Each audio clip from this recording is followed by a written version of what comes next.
Cher bien-aimé, bonjour. Vous êtes avec le pasteur Hilaire Nininaazwe sur votre plateforme Shinginahe Imananzima. Rendez témoignage au Dieu vivant. Je viens ici encore une fois pour partager avec vous la parole de Dieu. Nous en parlerons comme nous le faisons tous les jours et nous donnerons quelques appréciations ou quelques pensées qui nous aideront à avancer encore une fois dans la foi. Aujourd'hui, c'est le 29 mai 2025. Dans plusieurs églises chrétiennes, aujourd'hui, c'est la fête de l'Ascension. C'est la fête du souvenir du jour où Jésus, notre Seigneur et Sauveur, est allé chez son Père. Il est monté au ciel. Je me rappelle, il y a de quelques années, je suivais une conférence d'un pasteur missionnaire qui habitait, ce n'était même pas un pasteur, je crois que c'était un journaliste, mais qui a une tendance chrétienne. Et il nous disait que en réalité, à Jérusalem, il y a un endroit où on a euh, fait un pied qui montre le point exact où Jésus est monté au ciel. Je ne pense pas que à cette époque-là, il y ait eu quelqu'un qui ait pris une photo comme nous le voyons circuler partout. Mais l'acte de l'ascension du Christ dans les cieux est avéré. C'est quelque chose qui s'est passé réellement et dont plusieurs témoignages vivants sont encore là. Je veux dire, c'est une journée importante pour nous tous, pour tous les croyants. Nous allons prier. Éternel Dieu, nous te disons merci pour cette occasion que tu nous donnes de nouveau de pouvoir nous rencontrer ce soir ici. Je ne viens pas comme quelqu'un qui veut enseigner, mais je viens comme ton instrument pour que tu m'utilises pendant que je suis ici et que il y ait aussi d'autres personnes qui soient touchées par ton esprit et qui comprennent mieux l'enjeu de croire en Jésus-Christ. Je te dis merci pour les personnes que tu as déjà aidées à travers ce canal et je te remercie davantage pour ceux qui, encore une fois, mettront confiance en toi et seront touchés par toi.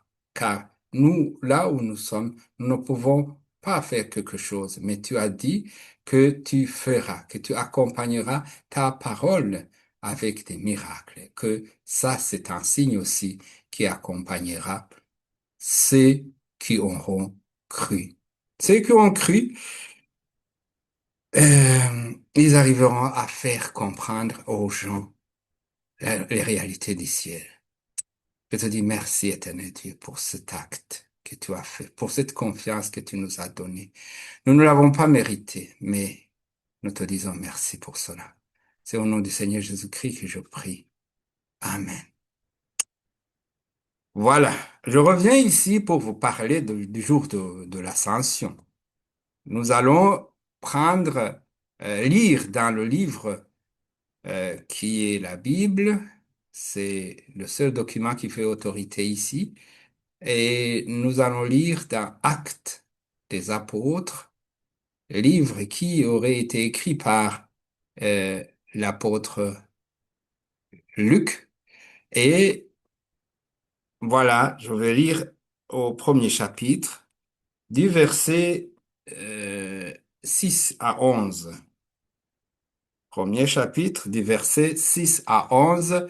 La version, c'est euh, la version Louis II, la, la version 21. Je n'aime pas particulièrement cette version, mais je me suis entretenu avec d'autres serviteurs de Dieu. Ils m'ont fait comprendre que, en réalité, les langues évoluaient et qu'à un certain moment, les langues deviennent incompréhensibles selon certains termes, et donc on a simplifié pour que les gens puissent comprendre réellement ce qui a été mentionné dans la Bible.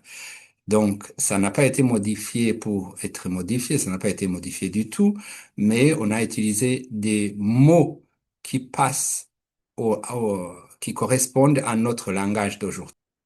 Je me rebiffe. Je vais commencer le livre des Actes des Apôtres au premier chapitre et je vais commencer par le premier verset, jusque donc à 11.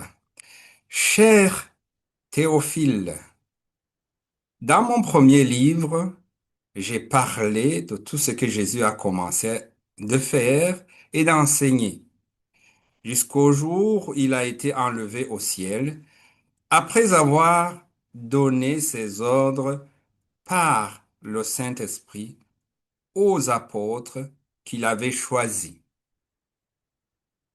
Après avoir souffert, il se présenta à eux vivants et leur en donna de nombreuses preuves pendant 40 jours. Il se montra à eux et parla de ce qui concerne le royaume de Dieu. Alors qu'il se trouvait en leur compagnie, il leur recommanda de ne pas s'éloigner de Jérusalem, mais d'attendre ce que le Père avait promis. Ce que je vous ai annoncé, leur dit-il, car Jean a baptisé d'eau, mais vous, dans peu de jours, vous serez baptisés du Saint-Esprit. Alors que les apôtres étaient réunis, ils lui demandèrent, Seigneur, est-ce à ce moment-là que tu rétabliras le royaume pour Israël? Il leur répondit, ce n'est pas à vous de connaître les temps ou les moments que le Père a fixés de sa propre autorité.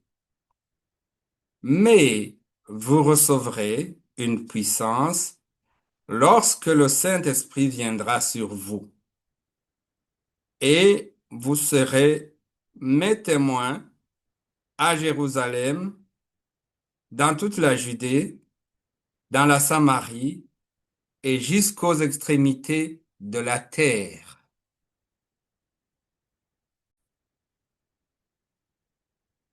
Après avoir dit cela, il se leva dans les airs pendant qu'il le regardait et une nuée le cacha à leurs yeux.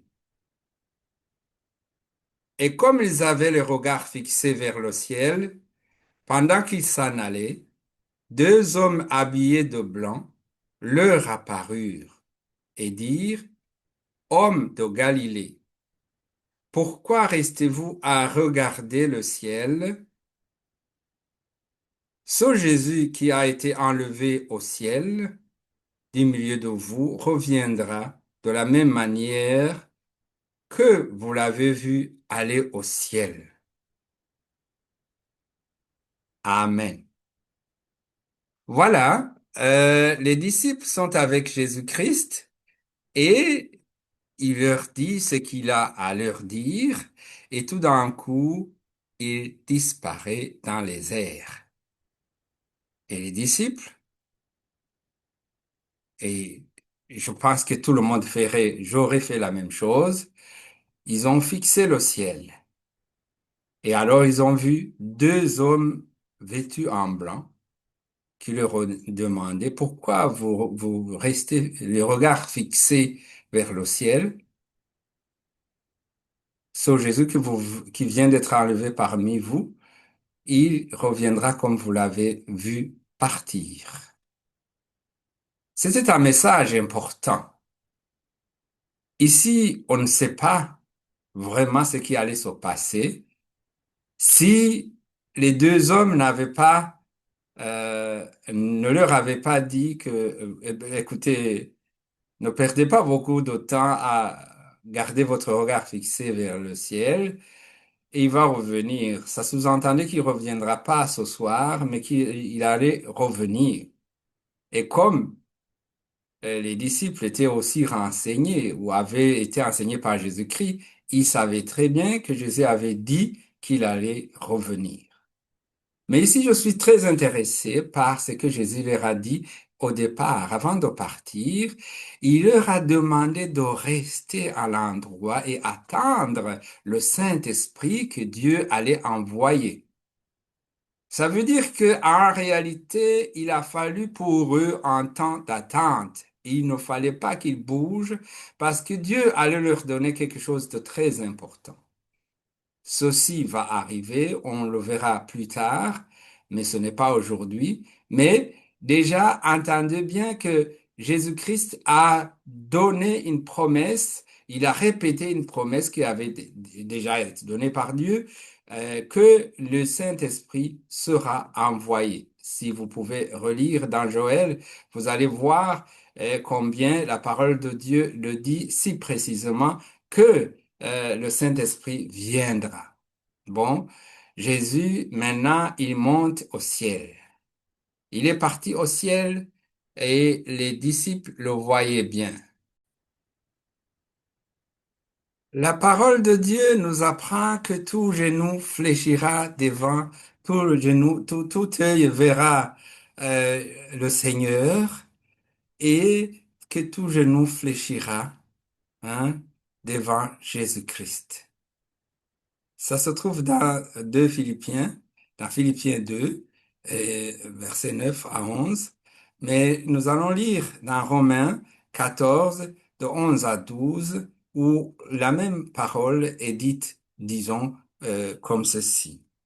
Car il est écrit, je suis vivant, dit le Seigneur, chacun pliera le genou devant moi et toute langue rendra gloire à Dieu. Ainsi donc, chacun de nous rendra compte à Dieu pour lui-même. Je crois que vous vous souvenez, pour avoir chanté, tout genou fléchira, toute langue confessera que Jésus est Seigneur. Il est vivant, nous le savons, il est vivant. Et toute langue confessera que Jésus est Seigneur. Il n'y a pas longtemps, nous avons parlé de ce passage et je disais que les bons et les mauvais, et les méchants, tous le verront, mais pas pour les mêmes buts. Certainement, ceux qui auront fait du bien seront là pour être récompensés et d'autres seront là pour être punis. J'ai donné un exemple qui se retrouveront comme un bandit et qui vient d'être attrapé avec sa proie en main mais quand même, ils seront appelés aussi. Ils feront comme si vraiment ils aimaient le Seigneur. Christ est le commencement et la fin, l'alpha et l'oméga, l'aboutissement. Il est le chemin, la vérité et la vie. Depuis le jour de l'ascension du Christ, nous attendons son retour. Ce n'est pas une spéculation, c'est une vérité avérée. Jésus va revenir. La date de cet événement n'est pas connue, nous ne la connaissons pas, quoique les disciples aient essayé de en savoir plus et ils ont essayé en vain. Ils n'ont pas reçu de réponse. Nous nous attendons à son retour et il viendra. Jésus est monté au ciel. J'ai dit que ça, c'était quelque chose, c'était en fait établi. On le sait, il y a des témoignages, de nombreux témoignages à ce sujet, et nous attendons son retour.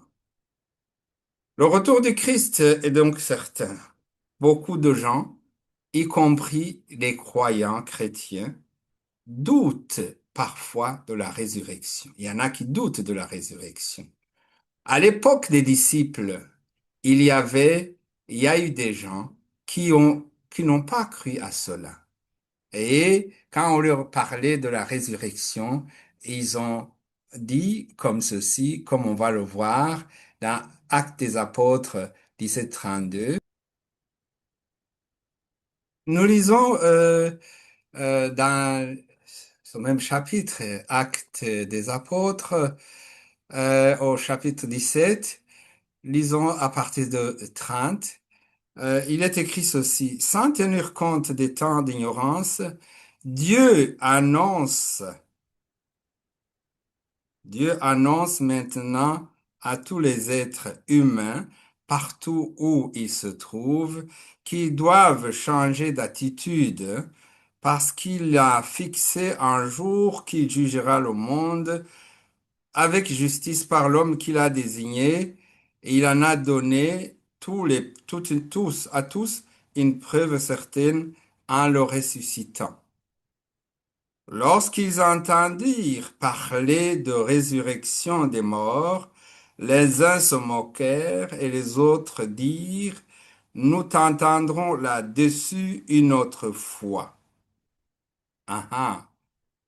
À cette époque même, donc c'était vers les années, disons, 40, 50, euh, il y a des gens qui ont dit non, non, si vraiment il faut penser à des personnes ressuscitées ou à ce que nous allons ressusciter, ne nous, ne nous cassez pas les tympans avec ça, parce que nous n'y croyons pas.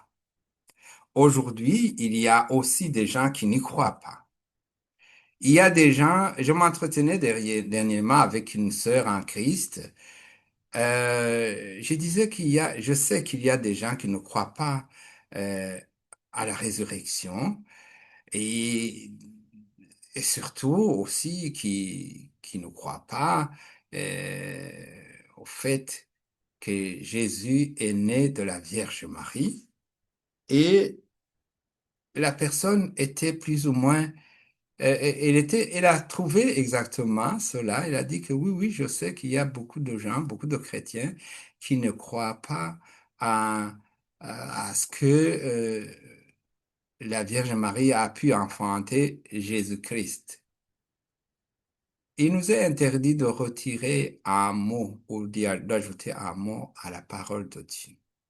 Nous y croyons, c'est ça la foi, et nous sommes convaincus que c'est cela.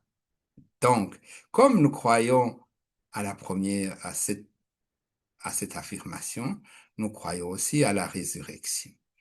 Les disciples ont eu la chance de voir Jésus ressuscité. C'est ce que Jésus dira à Thomas. Il dit, oui, toi, tu acceptes que je suis ressuscité, tu y crois parce que tu viens de me voir. Mais heureux ceux qui croiront sans avoir vu. Heureux ceux qui croiront sans avoir vu. L'apôtre Paul nous donne une précision très importante au sujet disons, à la relation entre croire à la résurrection du Christ et à notre résurrection à nous-mêmes. Il dit, c'est au premier, dans son premier épître aux Corinthiens au chapitre 15-14, il est écrit ceci. Et si Christ n'est pas ressuscité, alors notre prédication, euh, alors notre prédication est vide et votre foi aussi. Si Christ n'est pas ressuscité, notre foi est inutile, n'a pas de but et ne nous fera arriver à rien. Heureusement, Christ est ressuscité. Dans leur tentative de savoir quand le Seigneur Jésus allait revenir, euh, Jésus a donné disons, des éclaircissements sur les signes qui vont précéder son retour. Et nous les lisons dans Matthieu 24 à partir du chapitre, donc au chapitre 24, à partir du verset, euh, nous les lisons dans le chapitre 24 à partir du verset 6.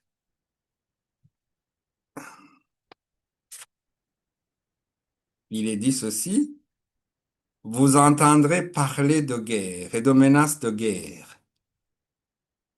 Ne vous laissez pas effrayer, car il faut que toutes ces choses arrivent. Cependant, ce ne sera pas encore la fin. Une nation se dressera contre une nation et un royaume contre un royaume. Il y aura en divers endroits des famines, des pestes, des tremblements de terre. Tout cela sera le commencement des douleurs. Alors on vous livrera à la persécution et l'on vous fera mourir. Vous serez détestés de toutes les nations à cause de mon nom.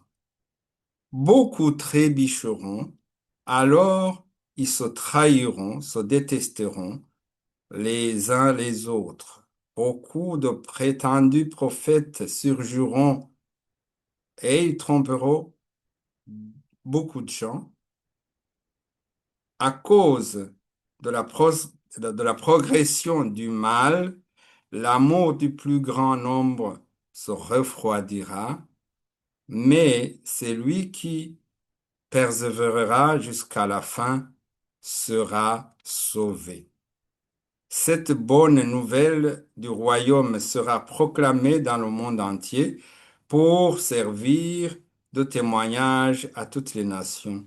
Alors viendra la fin. Il faut comprendre que tous ces événements, la plupart sont déjà arrivés, mais ici même sur nos plateformes où nous sommes, il viendra un moment où on nous empêchera de parler, où ou alors on va biaiser, en tout cas, il se passera quelque chose. Vous savez, dans l'histoire, il y a eu des moments où même les Bibles ont été brûlées. Oui, mais ces choses-là aussi risquent d'être arrivées. La bonne nouvelle sera aussi proclamée à tout le monde. C'est ce qui se passe en ce moment. Et je pense que c'est un peu la raison pour laquelle on n'est pas encore euh, arrivé à la fin. Même enfin, nous sommes proches de la fin. Le mal progresse de façon extraordinaire. Je n'ai pas besoin de vous parler de ce qui se passe à l'extérieur, autour de vous. Les choses qui étaient abominables hier, aujourd'hui, il est interdit de parler de ces abominations. Si nous parlons, euh, par exemple, donnons un exemple sur les IVG, les interruptions volontaires de grossesse, si nous parlons de l'euthanasie et des choses comme ça, nous trouverons des ennemis certainement qui, eux, souhaitent que ceux qui sont malades soient euthanasiés et que ceux qui sont enceintes et qui ne veulent pas avoir des enfants ils puissent les avorter sans problème et etc. etc. C'est le mal continue de plus en plus. Hier, j'écoutais la radio, je crois, enfin la radio, et j'écoutais une histoire des voleurs dans un pays africain. On écrit à quelqu'un pour lui dire que la maison qu'il a achetée, lui, ou qu'il a construite, est en dette. Et alors, il y a un tribunal, une adresse, une société qui n'existe nulle part, et on arrive à déposséder des personnes qui ont de leurs biens bien acquis. Alors, ça tombe dans les mains des bandits. Et puis, moi, quand j'ai quitté mon pays il y a 32 ans, je n'ai pas vu, aujourd'hui même, je n'ai pas vu cela, je n'ai pas vu ce qu'on appelle la drogue. Mais dans mon pays, aujourd'hui, on parle de drogue. Toute l'Afrique, on parle de drogue. Et en Europe, on n'en parle pas. C'est des choses qui ont évolué avec le temps. Et quand j'arrivais ici, on parlait de la drogue comme c'était quand même un délit d'en posséder, etc. Aujourd'hui, nous sommes à la phase de la légalisation de la drogue. Donc, le mal ne fait que augmenter.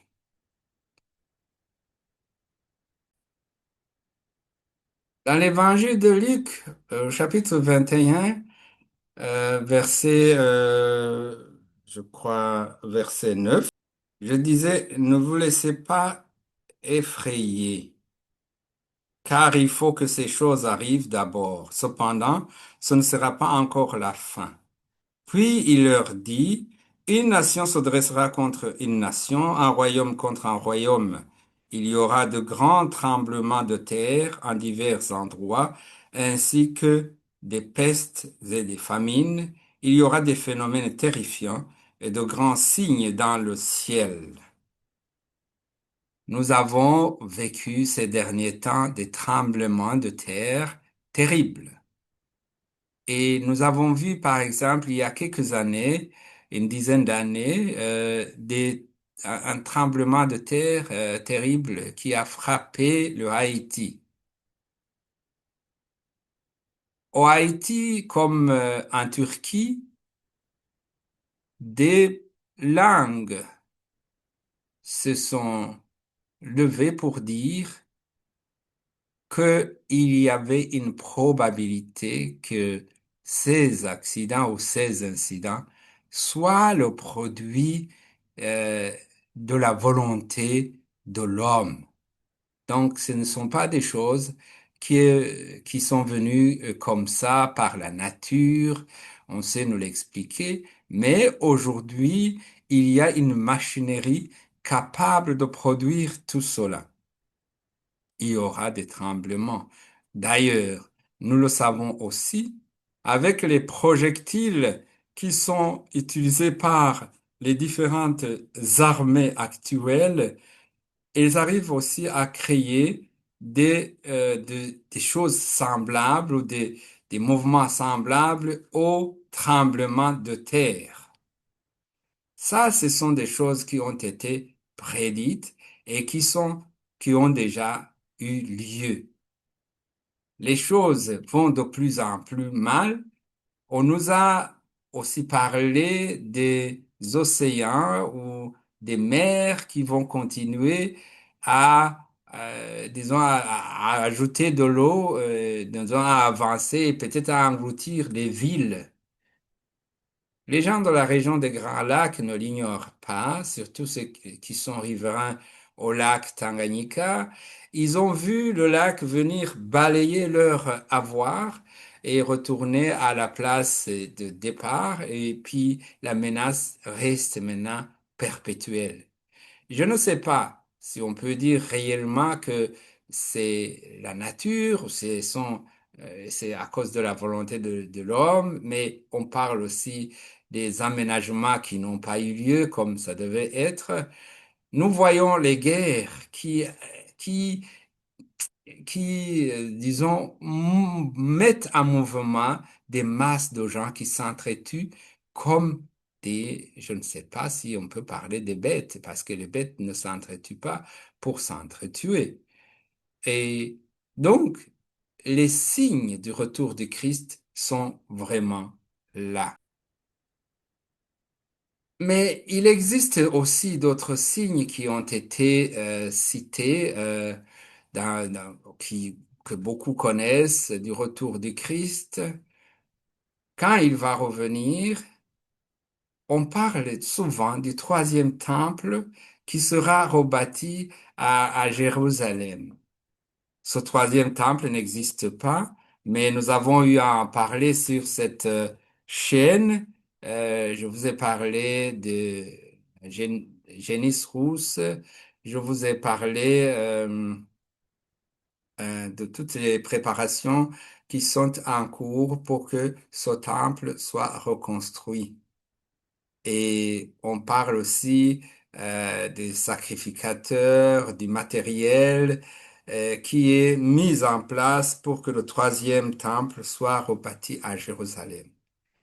La reconstruction du troisième temple à Jérusalem ou en Israël n'est pas n'aura pas pour but de pouvoir de faciliter à quelqu'un d'être sauvé. Non, mais il aura son rôle dans le fait que c'est par là que l'Antichrist, c'est lui qui se nomme Dieu, c'est là-bas qu'il va se proclamer Dieu.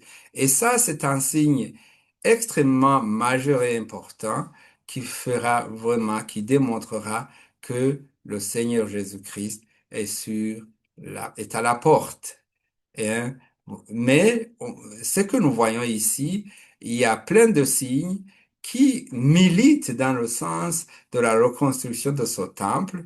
Malheureusement, il y a des chrétiens qui y contribuent sans savoir que, en fait, ils veulent construire pour celui qu'on nomme Antichrist et que Jésus-Christ vaincra, que Jésus viendra combattre et vaincre.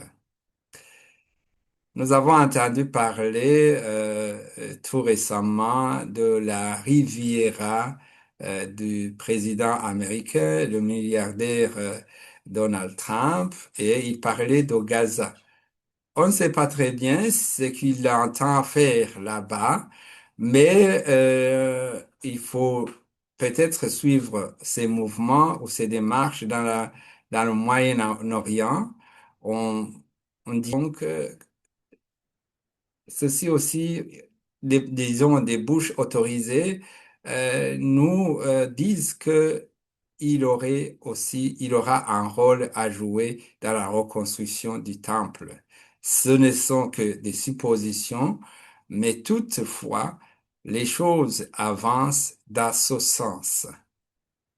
Encore une fois, le troisième temple, il est souhaité par des gens qui ne croient pas et moi, comme je vous ai dit, en 2013 en Israël et j'ai acheté un livre de Yair Lapid qui m'avait beaucoup impressionné. Et j'ai trouvé dans ce livre que lui aussi, il avait ce rêve de voir le temple reconstruit. Donc, certainement que ceux qui veulent la reconstruction de ce temple ont leur raison, mais ce temple a été prédit dans la parole de Dieu et c'est ce que je vais lire pour que tout le monde sache pourquoi ce temple devra avoir lieu, que ce soit sur le mont du temple ou ailleurs, mais il sera reconstruit. Voilà.